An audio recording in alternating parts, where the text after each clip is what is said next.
Good afternoon बोलना sir. क्या? Good afternoon good sir. Afternoon sir. Good afternoon.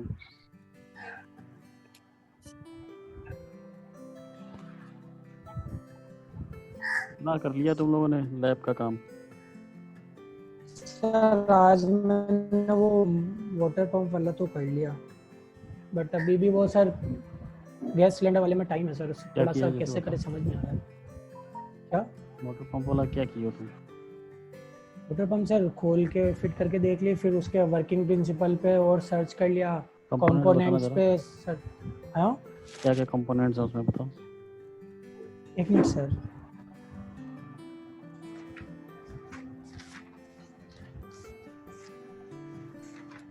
Sir pump housing, impeller shaft, bearing, motor, coupling, shaft seal, diffuser, assembly कर दिया वॉल्यूट। क्या वापस? Assembly नहीं कर सर, दिया क्या मतलब वापस? पूरा खोला नहीं था, मतलब थोड़ा सा खोल के करा है। Yes sir. क्या किए हो अभी तक? तो सर ये मतलब पार्ट्स उसको असेंबल नहीं किया ना, तो जितने भी पार्ट्स हैं उसके फोटो के साथ नाम लिखना है। हाँ ठीक? सर, वही एक मतलब कंप्लीट फोटो ले ली जिसमें वो सब दिख रहे हैं, और एक दो के नहीं दिख रहे थे तो उनकी अलग से मैंने लगा दी है। ठीक है, तो मतलब जो भी मतलब आप कैसे भी बना सकते हो, हैंड रिटन भी कर सकते हो, कंप्यूटर जिसके पास कंप्यूटर कर सकता है, मतलब पूरा मतलब सॉफ्ट कॉपी भी बना सकता है रिपोर्ट का कंप्लीट। ठीक लास्ट है, में चलिए सबमिट भी तो करना। सबमिट करने तो प्रिंट आउट निकाल के सबमिट कर दोगे ना फिर, जब सबमिट करना होगा तो। ठीक है, सॉफ्ट कॉपी भी सबमिट कर सकता है। सॉफ्ट कॉपी भी सबमिट कर सकते हो, बट चलो ठीक है, सॉफ्ट कॉपी सबमिट कर सकते हो। अभी क्या है, सॉफ्ट कॉपी सबमिट करना है ना अभी तो, चाहे तुम हाथ से लिखो चाहे कंप्यूटर पे लिखो, करना तो सॉफ्ट कॉपी सबमिट करना है ना। हाँ सर। Yes sir. हाथ से लिखोगे उसको भी फोटो बना के पीडीएफ बना के सबमिट करना पड़ेगा।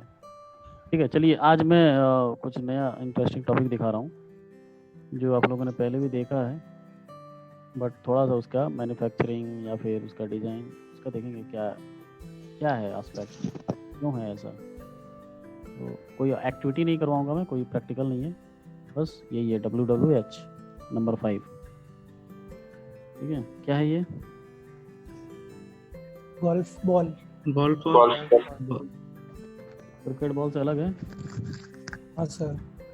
Yes sir. अलग है? क्या अलग है ये? सर इसमें ये बहुत सारे हेक्सागोनल स्ट्रक्चर्स बने हुए हैं। हेक्सागोनल दिख रहा है तुमको? नहीं नहीं नहीं, गोल है शायद। होल, सर्कुलर होल है सर। हाँ गोल है सर, सर्कुलर है। सर्कुलर है? क्या बोलते हैं इसको, होल? नहीं सर, नहीं, पता नहीं। नहीं sir. Is there any speciality in its design? हाँ यस सर, सर। होती तो है। होती है। तो ये आपको दिख रहा होगा, ये क्या बोलते हैं इसको? इसको बोलते हैं, ये जो बने हुए हैं सर्कल सर्कल, इसको बोलते हैं, बनता है ना गाल पे, डिम्पल। हाँ सर। डिम्पल्स। अच्छा, डिम्पल्स। चला गया अब। तो डिम्पल्स बनाए गए हैं। तो क्यों बनाया गया है? एस्थेटिक्स है, लुक्स के लिए? नहीं सर। हाँ, नहीं सर, और भी कुछ होता मैं तो किसी नहीं। और से पूछ रहा हूँ, एक सेकेंड। और भी बताएंगे कोई? ललित शर्मा? Yes sir. सबको ही बताओ, शांत रहते हो तुम ललित, और तुम बहुत अब्सेंट हो रहे हो आजकल। अभी रीजन नहीं देना, अभी बताओ ये क्यों बनाए होते हैं डिम्पल्स? दिख रहा है कि नहीं स्क्रीन? Yes sir. यहाँ पे बहुत सारे डिम्पल्स, लगभग 300-400 डिम्पल्स हैं इसके ऊपर, इस छोटे से बॉल के ऊपर। क्यों बनाए जाते होंगे? यस थोड़ा दिमाग लगाओ अपना, क्यों बनाए जाते होंगे? ताकि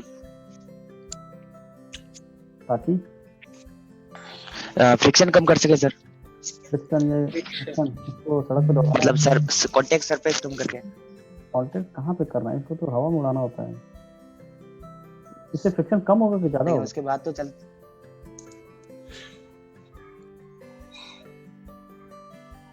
सर ये हवा, इसका एयर फ्लो स्मूथ हो जाए, फ्लो मतलब हवा में ये बहुत स्मूथली बढ़ जाए आगे।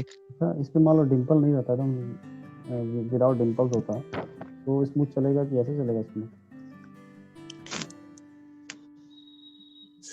कैसे बता रहे बिना हो? डिम्पल तो एयर में स्मूथ चलेगा ना सर। हाँ वही तो हवा में उड़ जाएगी। वही तो सर ये नहीं जा आगे नहीं जा पाएगी ना बहुत सारी। तो सर ये हीट को ऑब्जर्व करने के लिए, हीट को ऑब्जर्व करने के लिए, मतलब बाहर निकालने के लिए हीट मतलब कम कर देती है सर। हीट पता नहीं कहाँ से आ गया, इसको जला रहे हो क्या भाई? इसमें हीट कहाँ से आ गया? शॉट मारे सर स्ट्रिक और इसके बीच में सर वो जनरेट हो गया सर। वाह, सर शॉट मारे तो लॉन्ग सर हवा को काटने के लिए सर। क्रिकेट में तो बैट से मारते फिर तो और ज्यादा गर्म हो जाएगा, कैच ही नहीं करेगा फील्डर, कहेगा गर्म है ये तो। सर 40 मिनट कैसे दिखा रहा है? 30 मिनट्स हो गए अभी। पहले से ज्वाइन कर रखा था क्या आप लोगों ने? 2:15 पे किया यस सर, कर लिया था 2 o'clock कर लिया 2 बजे से ही कर रहे हैं सर। वजह से ही कर रहे हैं, खाली टाइम बैठे हो। हाँ जी, हीट कैसे हो जा रहा है ये?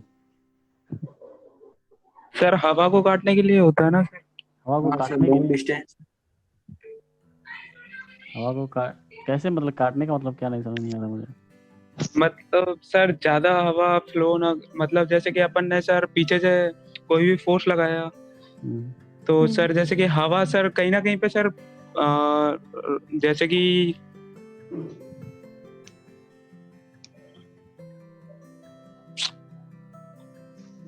गोल्फ का पर्पस क्या है? गोल्फ गेम का जिसमें शॉट लगाता है प्लेयर, क्या चाहता है? आगे सर जाए उसमें तो वो बैलेंस रहती है सर, चलो, डायरेक्शन चेंज नहीं होती हवा के फ्लो की वजह से भी, अगर ये डिंपल्स होंगे तो। चेंज नहीं होना चाहिए, रिफ्लेक्शन होगा सर। डायरेक्शन भी चेंज नहीं होगी। डायरेक्शन भी चेंज नहीं होगा। अच्छा चलो, अब मैं दिखा रहा हूँ एक वीडियो, ठीक है, उसको ध्यान से देखिएगा। अच्छा, ये जब भी मैं बार बार बता रहा हूँ, जब ये WWH है, इससे आपको वाइवा तैयार करना है और ये सारे पॉइंट पांचवा चल रहा है अभी, तो जब भी वाइवा होगा नहीं से वो पे होगा, ठीक है। तो इस वीडियो को देखिए ध्यान से, अभी नहीं समझ में आएगा, मैं सब कुछ बताऊंगा, पूरा ध्यान से देखिएगा। ये 5 मिनट का वीडियो, अब हमारे पास 5 मिनट ही है, 8 मिनट है अभी, तो इसके बाद फिर से रिज्वाइन करेंगे आप लोग। वीडियो देखिए, मैं हूँ यहाँ पे।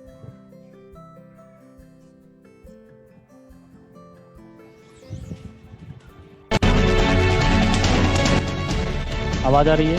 वीडियो नहीं दिख रहा है, वीडियो नहीं दिख रहा है सर सर। वीडियो शो नहीं हुई सर। अच्छा, एक सेकंड, हो रही है? Yes sir. ध्यान से सुनना भी है। स्टार्ट है ना? Yes sir. आवाज आ रही है? वीडियो नो की? सर स्लो आ रही है। वीडियो की नहीं आ रही सर, स्लो आ रही है। It's one of the most recognizable designs. आ रही है? आ रही थी सर। अरे मैंने हाँ सर, स्टार्ट करो। प्ले करो सर। स्टार्ट करो, All हाँ सर, sports. स्टार्ट करो।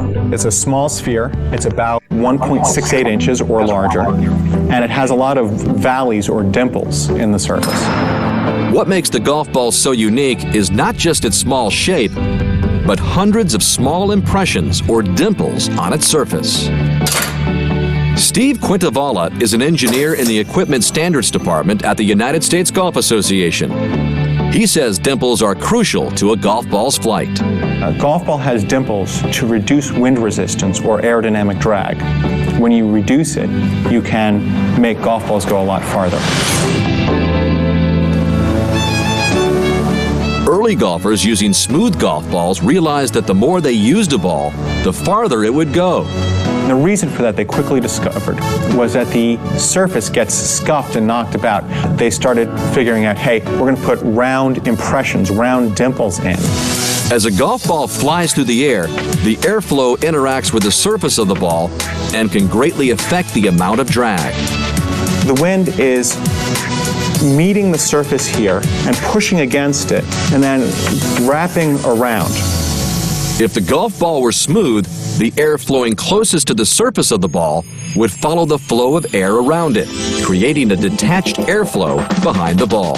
As air flows around the smooth golf ball, it becomes detached. the air that's closest to the surface doesn't want to stick to the surface. It wants to stick to the fast-moving flow. The detached flow causes a wake to form behind the ball, which creates a low pressure zone. This zone is what causes drag. And that's almost like a vacuum. That's sucking the ball back and slowing it down in the face of the wind. Adding dimples to the ball changes how the air flows over it. As the air travels over one of the dimples, a tiny pocket of turbulence or air disturbance is created on the surface.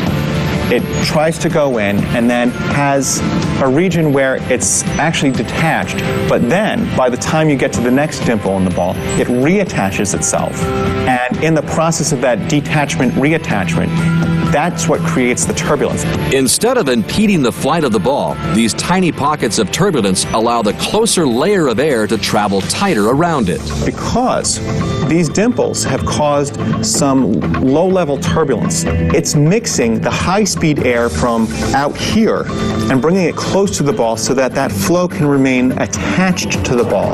A more attached airflow creates a smaller wake, and thus a smaller low-pressure zone, which means less drag. Even this slight change can make a big difference. A golf ball with dimples will go almost twice as far as a golf ball without. The dimples also aid the flight of the ball by influencing the lift as the ball spins through the air. Lift force is a result of a concept in aerodynamics known as Bernoulli's principle. The principle states that as the speed of the airflow is increased, the pressure of the airflow on the ball is decreased, creating lift. The lift is pronounced due to the dimples on the ball, which measure only 0.15 of a millimeter. Though tested for their effect, the USGA does not regulate golf ball dimples. You can have any number, you can have really any shape. What we measure is the effects of dimples. These effects are tested and measured at the USGA's 70-foot indoor test range in Far Hills, New Jersey. Golf balls are launched through a series of sensors at upwards of 190 miles per hour. These infrared sensors that we have can minutely track the trajectory of the golf ball and do it with such precision that we can use computers to figure out how much aerodynamic lift and drag force each type of dimple pattern produces. While dimple sizes, shapes, and effects may differ, they remain a crucial aspect of all golf ball designs.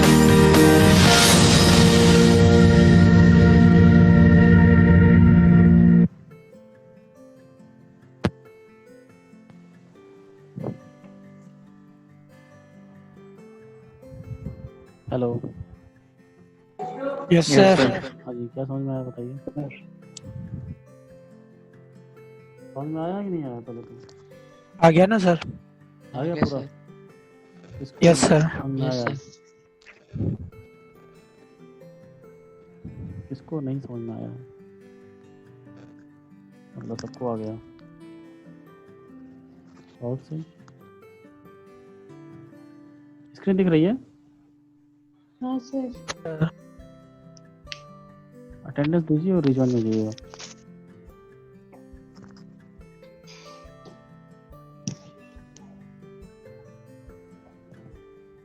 Hello. Bernoulli principal सबको पता है?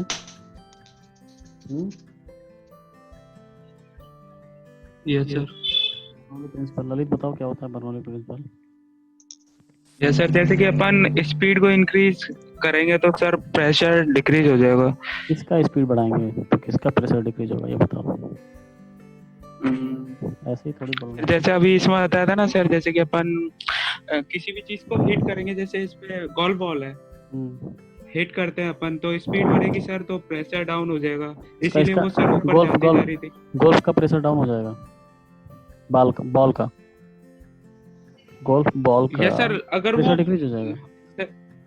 Sir वो बोल रहा था ना पीछे की साइड पे प्रेशर तो कम ही रहेगा ना सर। तो बोल रहा था अगर आगे स्पीड बॉल की बोल रहे हैं और प्रेशर किसका बोल रहे हैं पीछे उसके?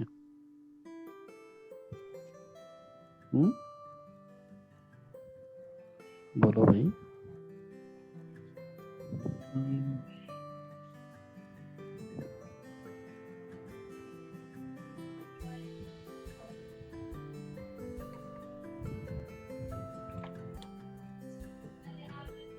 हेलो बोलो। उसने Yes, क्या sir. किया ना, बॉल को एक जगह रोका था और एयर को फ्लो करा रहा था। हमारे पास क्या होता है, बॉल आगे बढ़ती है और एयर रुकी रहती है। हवा में जितनी है एयर वैसी है, बनी हुई है।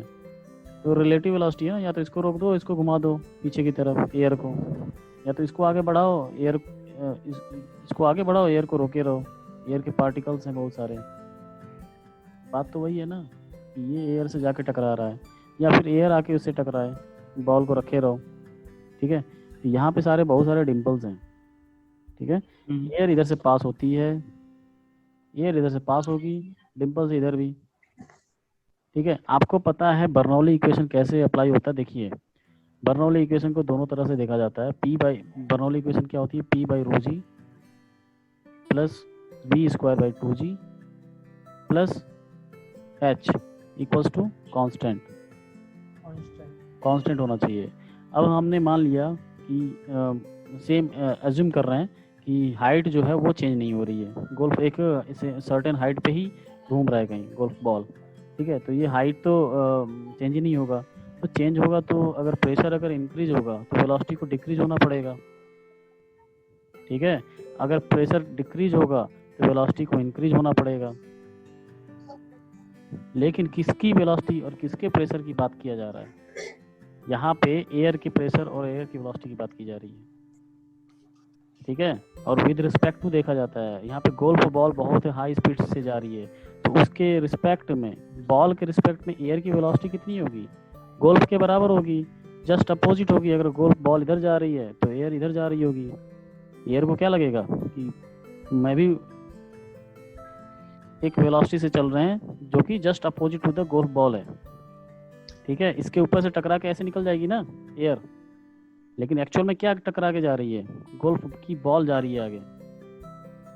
ठीक है, तो वेलोसिटी हम मान सकते हैं किसका, यही वेलोसिटी किसकी है? एयर की, with respect to golf ball, with respect to, उसके रिस्पेक्ट में, उसके सापेक्ष में। ठीक, तो ये इसके ऊपर से जा रही है। अगर आपको कोई खाली जगह है, ये खाली जगह, यहाँ से एयर जा रही है। ठीक है, तो यहाँ पे कुछ भी एयर नहीं है, एयर है ही नहीं। एयर जहाँ पे मॉलिक्यूल्स जहाँ पे है ही नहीं, वहाँ पे प्रेशर 0 होता है। ठीक है, प्रेशर वहाँ पे 0 होता है। लेकिन इसके पास तो इनर्शिया आगे बढ़ने की, तो ये आगे तो बढ़ेगा, लेकिन कुछ गैस के पार्टिकल्स होंगे जो इसके अंदर चले जाएंगे because of very low space. यहाँ पे बहुत ही छोटा सा स्पेस है जो कि खाली है एकदम, एयर है ही नहीं, तो वहाँ पे लो प्रेशर होगा।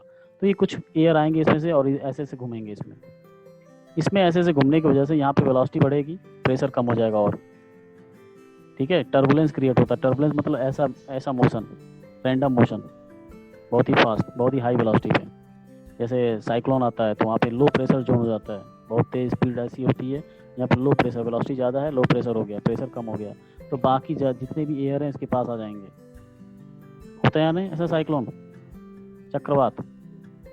ठीक, तो यहाँ पे छोटे छोटे टर्बुलेंस क्रिएट होते हैं जिसकी वजह से लो प्रेशर जोन क्रिएट होता है। तो जो ये ऊपर से जो एयर जा रही थी वो थोड़ा सा नीचे से जाने लगेगी, क्योंकि इसको खींचेगा कौन? Low pressure zone. छोटे छोटे जो डिम्पल्स हैं उसमें से टर्बुलेंस क्रिएट हो रहा है, तो ये इसको अपनी तरफ खींचेगा। तो जो एयर, अगर ये डिम्पल्स नहीं होते हैं तो जो एयर ऐसे जा रही थी वो थोड़ा सा नीचे जाएगी अगर डिम्पल होगा तो यहाँ पे इससे क्या फायदा हो रहा है गोल्फ बॉल को? ये बॉल है, पहले अगर इसके ऊपर डिम्पल्स नहीं है तो ये ऐसे जा रही थी, क्यों? क्योंकि टर्बुलेंस क्रिएट हो ही नहीं रहा था। ठीक है, यहाँ पे कुछ भी है ही नहीं, एयर है ही नहीं, यहाँ पे एयर है ही नहीं, स्पेस ही नहीं है यहाँ पे लो प्रेशर आएगा। लो प्रेशर की वजह से बॉल तो आगे जाना चाहती है, लेकिन लो प्रेशर की वजह से ये पीछे भी खींचेगी। प्रेशर जहाँ पे कम होता है हर एक बॉडी उसकी तरफ जाता है। तो ये बॉल को आगे जाना था, लेकिन इसकी तरफ लो प्रेशर इसको क्या कर रहा है? अट्रैक्ट कर रहा है, लो प्रेशर इसको खींच रहा है। ठीक है, इसकी वजह से इसका जो स्पीड है बहुत ही डिक्रीज हो जाता है। लेकिन अगर इसी जोन को अगर मैं एयर से भर दूं, ऐसे तो छोटा कर दूं, तो ये लो प्रेशर है, थोड़ा सा प्रेशर ज़्यादा हो जाएगा, बिकॉज वो स्पेस जो है खाली था वो किसी एयर पार्टिकल से भर गया है, तो वहाँ पे प्रेशर थोड़ा सा राइज हो जाएगा। तो यहाँ पे लो प्रेशर वो कम हो जाता है, मतलब लो प्रेशर खत्म हो जाता है, मतलब बढ़ जाता है प्रेशर वहाँ पे, तो इसको आगे की तरफ फोर्स मिलता है। ठीक है, तो मेनली इस डिम्पल्स का क्या काम है? यहाँ पर लो प्रेशर को ख़त्म करना, मतलब यहाँ पे प्रेशर को इंक्रीज करना। बॉल को आगे जाना है तो यहाँ पे प्रेशर ज़्यादा होना चाहिए, तभी इधर की तरफ पुश होगा। अगर पीछे की तरफ अगर प्रेशर कम हो गया तो ये उतनी फोर्स से नहीं जा पाएगा आगे, उतनी स्पीड से आगे नहीं जा पाएगा जितना जाना चाहिए था, जितना फोर्स उसने लगाया था प्लेयर ने। ठीक है, अब थोड़ा सा देखते हैं हम लोग कि अब ये बहुत छोटा सा तो बॉल है, लेकिन इसमें list out the courses probably involve in the design of golf ball. यहाँ पे एक चीज मैं भूल गया लिखना, मैकेनिकल इंजीनियरिंग के subjects course on UG level. आप लोग बताएंगे कौन कौन से इसमें सब्जेक्ट ऐड हो सकते हैं। अभी हम लोगों ने वो क्या कहते हैं डोमेन कोर्स की बात किए थे। Yes sir.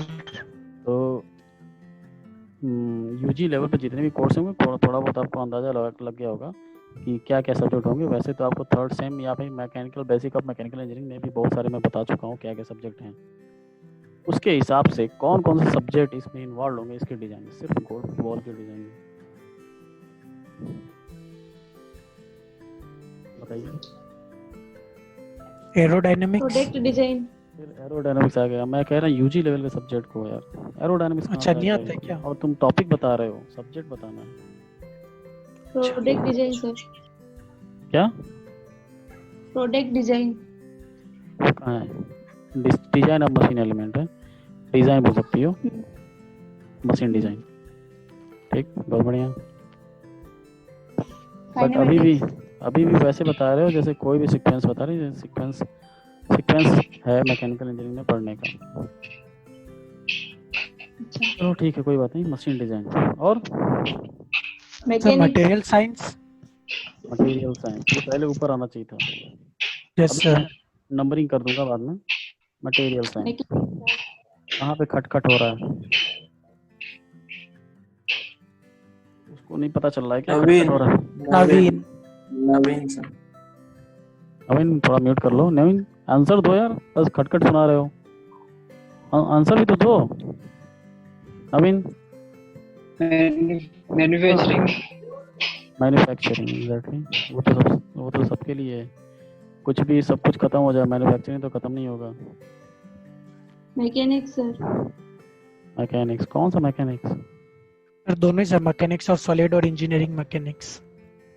इंजीनियरिंग दोनों ही मैकेनिक्स, लोग। एक और मैकेनिक्स है भाई, अभी आपको आया नहीं? Mechanics of fluid mechanics. अच्छा फ्लूइड मैकेनिक्स, हाँ एयर के लिए। ये दोनों मिला के मैकेनिक्स हो गया। और मैकेनिक्स ऑफ सॉलिड और ये है मोटा मोटी इतने सारे सब्जेक्ट इसमें इन्वॉल्व हो जा रहे हैं। तो कोई पूछ रहा था ना कि सर मेरा कौन सा फील्ड होना चाहिए, कौन से में इंटरेस्ट दिखाऊं मैं, तो अभी बीटेक लेवल पे तो सब में दिखाना पड़ेगा। ठीक है, वो धीरे धीरे आपका स्पेसिफाई होता है आगे। तो इंटरेस्ट ऐसा नहीं कि जबरदस्ती इंटरेस्ट आता है, तो इसमें सारे आएंगे। अभी मैं नंबरिंग कर दूं। पहला तो एक और चीज़ बताया था मैंने आपको फर्स्ट ईयर में, अगर याद होगा कि कैसे हम लोग मतलब वो करते हैं product design and analysis. Product design analysis वो क्या किस बेसिस पे करते हैं? एक एस्पेक्ट्स था एप्लीकेशन। क्या एप्लीकेशन में यूज करने जा रहे हैं उस प्रोडक्ट को। जो प्रोडक्ट बनाएंगे, उस प्रोजेक्ट को डिजाइन करेंगे, उस प्रोडक्ट की ड्राइंग बनाएंगे, सब कुछ। तो ये सब कैसे किस पे डिपेंड करेगा? एप्लीकेशन पे। एप्लीकेशन मतलब उस पर फोर्स कैसे लग रहे होंगे, लोडिंग कैसी होगी। दूसरा है किस इन्वायरमेंट में वो जा रहा है। ठीक है, इन्वायरमेंट में किस इन्वायरमेंट में यूज करना है उसको। और भी बहुत सारे एस्पेक्ट्स होंगे, कॉस्ट है। ठीक है, उसके बाद हमारा आता है इन सब वो चीज़ों को ध्यान में रखते हुए नेक्स्ट क्या चीज़ है? मटेरियल। ठीक है, मटेरियल। उसके बाद डिज़ाइन। उसके बाद मैन्युफैक्चरिंग। डिज़ाइन भी नहीं है अभी तो। एक सेकंड, डिज़ाइन के बाद ये आएगा मैकेनिक्स। हाँ, कितने फोर्स कितना लगेगा, कैसा लगेगा, उसके ऊपर से डिजाइन करोगे ना कि डायमेंशंस क्या होनी चाहिए।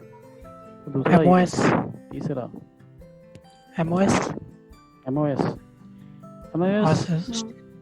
चलो एमओएस जोड़ देते हैं, बट एमओएस भी एक मैकेनिक्स का ही पार्ट है। 3 हाँ 3 4 देन सर डिजाइन मोटा मोटी, मैच। ठीक यस है। सर 1 2 3 4 5 ये है सीक्वेंस की, ऐसे आपको अप्लाई करना होगा। उसके बाद इंडस्ट्रियल इंजीनियरिंग आता है, कैसे प्रॉफिट कमाना है बना के, ठीक है। ठीक है, तो इसमें थोड़ा सा मैं एक चीज़ बताना वाला हूँ, एक दो चीज़ बताऊंगा इस पॉइंट इन सबों में। एक तो यहाँ पे पहले देख लो एक चीज़, ये फार्मूला है ड्रैग फोर्स का। जो वो पीछे खींच रही थी वो सर? ड्रैग फोर्स नहीं, वो नहीं। जैसे बॉल है, ये आगे जा रही है, एयर यहाँ हाँ पे सर। एयर बहुत सारे हैं यहाँ पे, ठीक है। अब एयर इसे टकराने वाली है, तो जैसे बॉल यहाँ तक पहुँचेगी, इसके ऊपर इतने एयर क्या करना चाहते हैं, रोकना चाहते हैं इसको बोलते हैं ड्रैग फोर्स, ठीक है। तो जितने एरिया से टकरा रहे हैं वो एरिया है ड्रैग एरिया, वो है ये एरिया, तो उसको बोलते हैं प्रोजेक्टेड एरिया। आप सामने से सोचो प्रोजेक्टेड एरिया को कैसे डिक्रीज करते हैं। जैसे अभी तुमने बोला था एक टॉपिक, हेमंत ने बोला था एरोडायनेमिक्स, तो एरोडायनेमिक्स शेप बनाया जाता है। जैसे आजकल बुलेट ट्रेन है, एरोप्लेन है, उनकी जो आगे की डिज़ाइन है वो ऐसी बनाई जाती है कि ये प्रोजेक्टेड एरिया कम हो जाए। ये प्रोजेक्टेड एरिया कम होने से ये ड्रैग फोर्स कम हो जाएगा। ये है कोफिशिएंट ऑफ ड्रैग, जो मतलब ये आता है तब जब मान लो आइडियल कंडीशन में कुछ आ गया वैल्यू ड्रैग का, और एक्चुअल में क्या आ रहा है, तो उसके एक एफ डी है डिवाइडेड बाई एक्चुअल होगा, और एक आइडियल, उसका रेशियो होता है सी डी, ठीक है। एक्चुअल में ड्रैग फोर्स ज़्यादा आएगा, आइडियल में कम आएगा, तो ये वैल्यू क्या आएगी, 1 से ज़्यादा आएगी। 1 से ज़्यादा आएगी तभी तो ड्रैग फोर्स ज़्यादा आ रहा है एक्चुअल में, ठीक है। आइडियल से ज़्यादा आएगा ना, एक्चुअल ड्रैग ज़्यादा होगा, तो 1 से ज़्यादा आएगा, तो इसका रेशियो जो एक्चुअल में जो ड्रैग फोर्स आएगा एक्सपेरिमेंटली और आइडियली क्या आएगा फार्मूला के हिसाब से, उसकी वैल्यू क्या है, half rho A B square. ये एक्चुअल नहीं सॉरी आइडियल लोगे तो ये लोगे, उस केस में सी डी क्या हो जाएगा 1, तो उस केस में ड्रैग कितना होगा, तो half rho A B square. अगर एयर की डेंसिटी ज़्यादा है तो ड्रैग फोर्स ज़्यादा होगा। एयर की वेलोसिटी बोलो या फिर उस ऑब्जेक्ट की वेलोसिटी बोलो, बात एक ही है, क्योंकि दोनों एक रिलेटिव वेलोसिटी है, दोनों के बीच में रिलेटिव वेलोसिटी। ये v जो है किसी की वेलोसिटी नहीं है, ये दोनों दो ऑब्जेक्ट जो एक दूसरे से कांटेक्ट में आने वाले हैं उनकी रिलेटिव वेलोसिटी है, ठीक है। एक बॉडी इधर ऐसे जा रही है और एयर अगर इस साइड में जा रहा है, ठीक है। अगर ये बॉल है v वेलोसिटी से चल रहा है v, और ये एयर है, एयर की वेलोसिटी इधर है, तो ड्रैग इस केस में ज़्यादा होगा या कम होगा,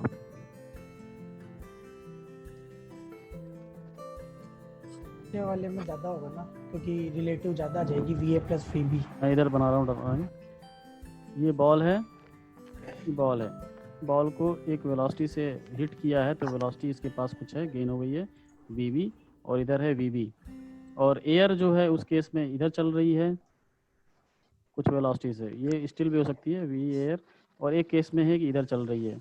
ड्रैग किस में ज़्यादा आएगा, किस में एयर ज़्यादा इसको रेसिस्ट करेगा रोकने के लिए, वेलोसिटी डिक्रीज करेगा सर फर्स्ट केस में, ऊपर वाले का फर्स्ट केस में। तो उस केस में जो इफेक्टिव वेलोसिटी जो फॉर्मूले में आ रहा था v, वो क्या हो जाएगा, VB minus of VA, that is VB plus VA। Minus relative velocity का फार्मूला ये होता है, एक ऑब्जेक्ट माइनस दूसरे ऑब्जेक्ट की वेलोसिटी, लेकिन ये दूसरा ऑब्जेक्ट जो एयर है वो लेफ्ट साइड में जा रहा है, तो नेगेटिव लेंगे उसको, तो नेगेटिव पॉजिटिव हो जाएगा। इस केस में v जो रिलेटिव वेलोसिटी होगा VB माइनस VA। अब ये दोनों पॉजिटिव में चल रहे हैं तो पॉजिटिव है दोनों, लेकिन जो रिलेटिव वेलोसिटी का जो फार्मूला ही है वो माइनस के साथ आता है, तो अब क्या हो जाएगा VB minus VA।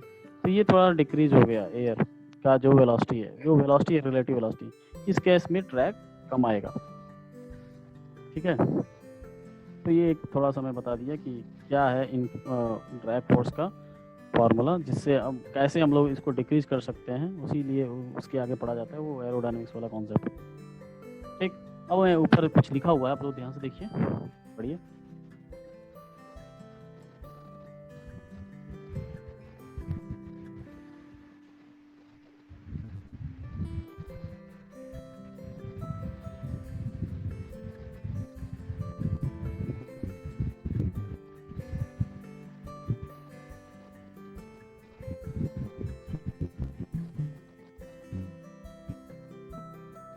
A golf ball is made up of mostly plastic and rubber material. Mostly, मतलब और भी दूसरा भी हो सकता है कुछ.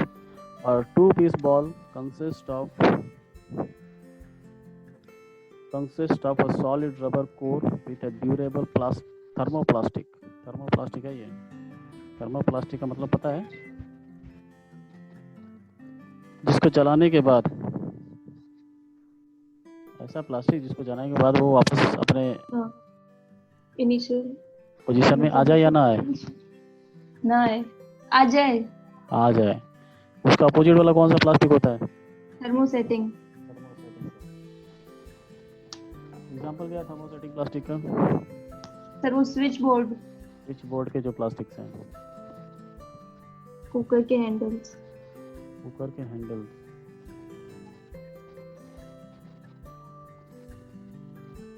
तो उसका जस्ट अपोजिट है थर्मोप्लास्टिक. ठीक है. वो बाहर का जो सरफेस है वो उससे बनता है. जो अंदर का कोर है वो बनता है रबर से. और इसको बोल रहे हैं 2-piece बॉल. मतलब 2-piece मतलब 2 पीस में होगा. एक रबर का होगा और एक प्लास्टिक का कवर होगा. तो हो सकता है 3-piece का भी हो. तो 3-piece का ऐसा होता है कि बाहर एक सरफेस है जो प्लास्टिक का है, अंदर रबर है. उस रबर के बीच में एक फ्लूइड मिलाया जाता है, बीच में एकदम सेंटर पे. और इसको सेंटर को मिलाने के लिए तो सॉलिड बना नहीं सकते हो, तो उसको थोड़ा सा कट करना पड़ेगा ताकि तभी तो इसमें डालोगे इसको. ठीक है.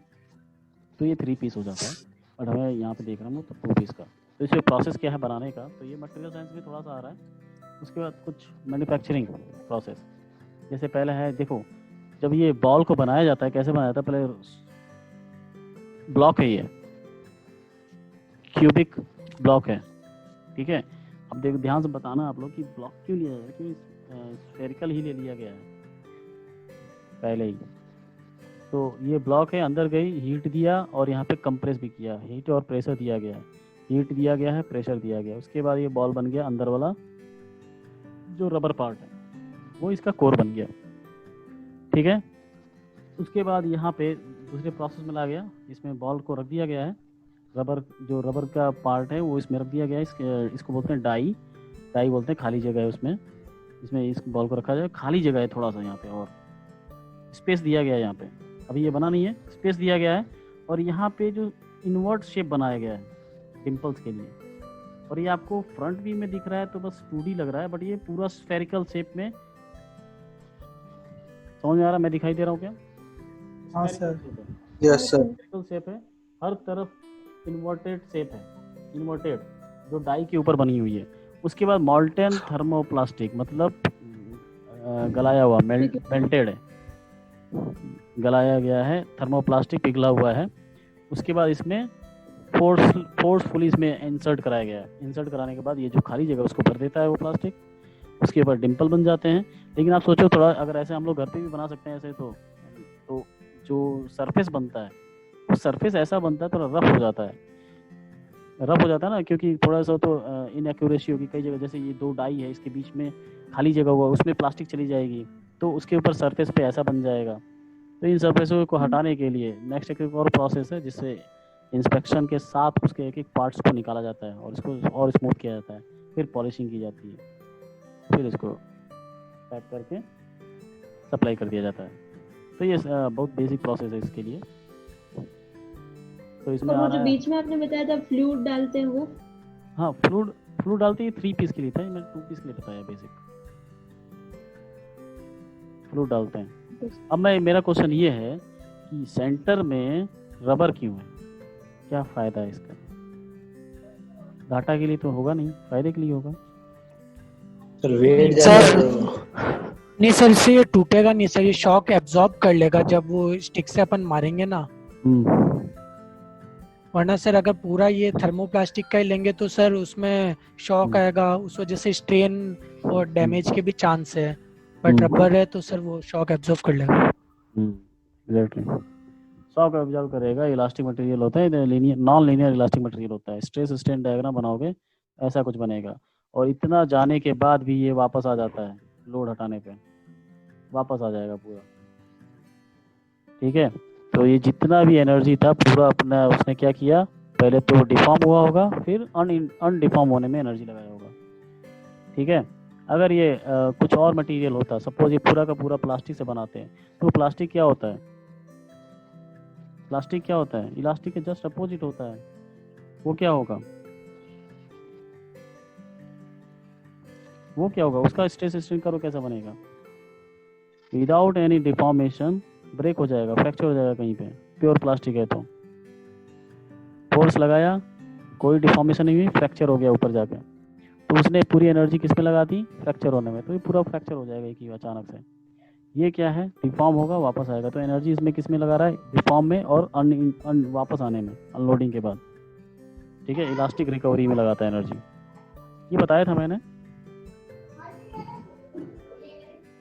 बताया था ना, प्लास्टिक रिकवरी, इलास्टिक रिकवरी। थोड़ा सा प्लास्टिक जोन बच जाता है अगर वो इलास्टोप्लास्टिक मटेरियल है तो। यहाँ तो दो मटेरियल हैं, एक है अलग और एक है प्लास्टिक। इलास्टोप्लास्टिक कोई नहीं है इसमें। ठीक है, पूरा रबर से बना देते तो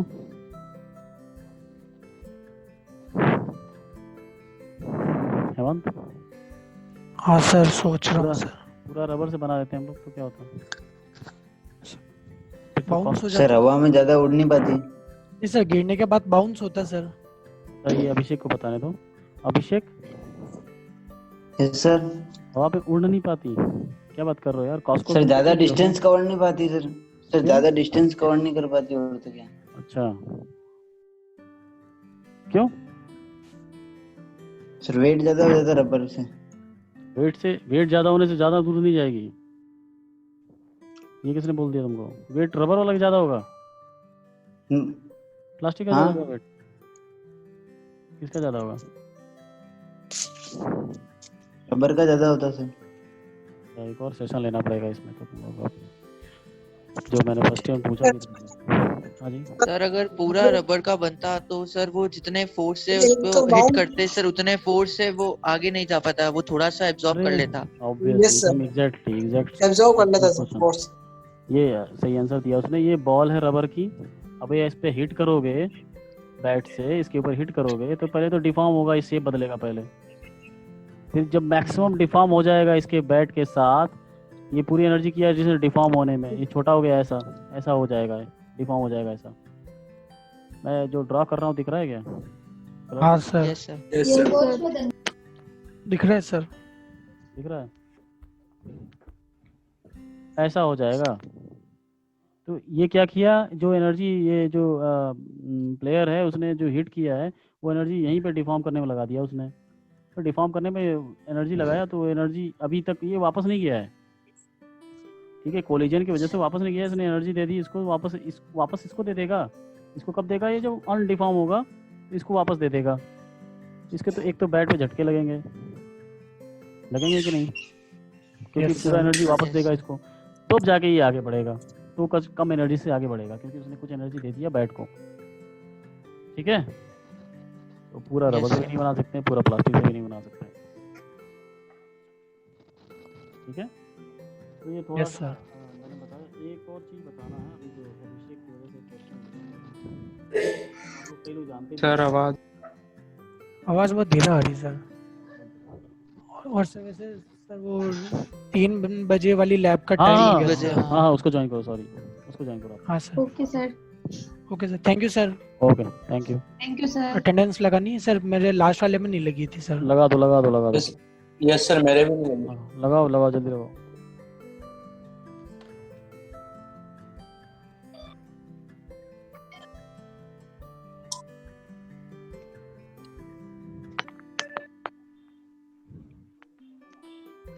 हो गया? ज्वाइन कीजिए, ड्राइंग की क्लास ज्वाइन कीजिए।